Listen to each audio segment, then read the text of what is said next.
नमस्कार दोस्तों, आपका स्वागत है हमारे YouTube चैनल वार्ता प्रभाव जनता की आवाज़ में।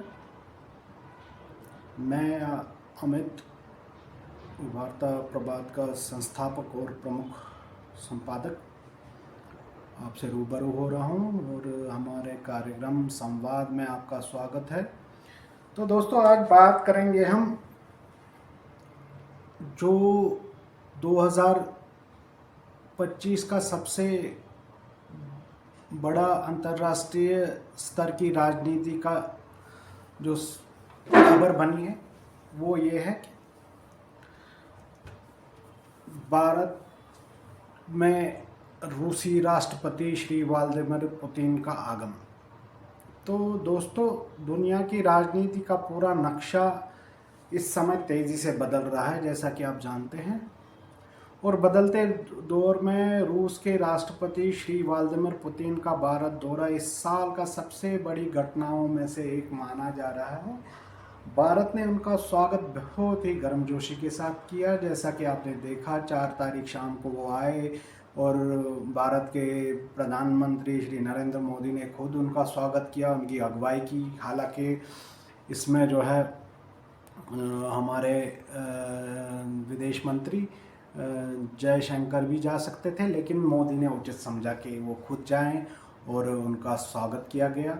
उन्हें राष्ट्रपति भवन में आयोजित एक भव्य भोज में हिस्सा लिया, जहां भारत रूस के मजबूत रिश्तों की एक झलक दिखाई दी। लेकिन कहानी यहाँ ख़त्म नहीं होती है जैसा कि आप जानते हैं, क्योंकि ये दौरा ऐसे समय में हो रहा है जब भारत और अमेरिका के रिश्ते पिछले 20 सालों में सबसे कठिन दौर में गुजर रहे हैं। जैसा कि आपने देखा कि सबसे पहले वो मई के महीने में ऑपरेशन सिंदूर लॉन्च हुआ। उसके पहले हमारे यहाँ पे पहलगाम के बाईसरन में वो आतंकवादी हमला हुआ, जिससे हमारे 26 लोग को मौत के घाट उतार दिया गया। उसके बाद भारत ने एक्शन लिया, उसके बाद पाकिस्तान ने भी कुछ रिएक्शन दिया। उसके बाद अमेरिकन राष्ट्रपति श्री डोनाल्ड ट्रंप ने अंतर्राष्ट्रीय मंचों पे ये कहना शुरू कर दिया कि ये सीज़ फायर मैंने करवाया है, मैंने इन दोनों भारत यानी और पाकिस्तान के बीच में बहुत बड़ा युद्ध होने वाला था, जो एक परमाणु युद्ध की ओर जा रहा था, उसको रोका है। लेकिन भारत ने इसका खंडन किया है। तो अभी भारत और अमेरिका का रिश्ता बहुत कठिन दौर से गुजर रहा है, जैसा कि आप जानते हैं। और अमेरिका ने भारत के सामानों पर 50% तक का टैरिफ लगा दिया है। इसके साथ ही नई दिल्ली द्वारा रूस का कच्चा तेल खरीदने पर 25% अतिरिक्त टैरिफ लगा दिया गया है। यानी कि अगर भारत रूस से कच्चा तेल खरीदना जारी रखता है तो उस पर 25% और टैरिफ्स लगेंगे, यानी कि टोटल 75% तक का टैरिफ इस पर अमेरिका भारतीय सामानों पर लगाने वाला है।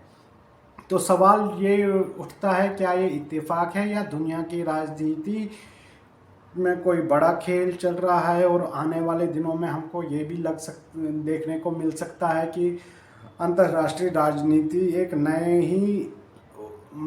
नया रुख आ रहा है और नए समीकरण बन रहे हैं। रूस और चीन की संयुक्त सैन्य अभ्यास और बदलती शक्ति में संतुलन बिठाना बहुत ज़रूरी है।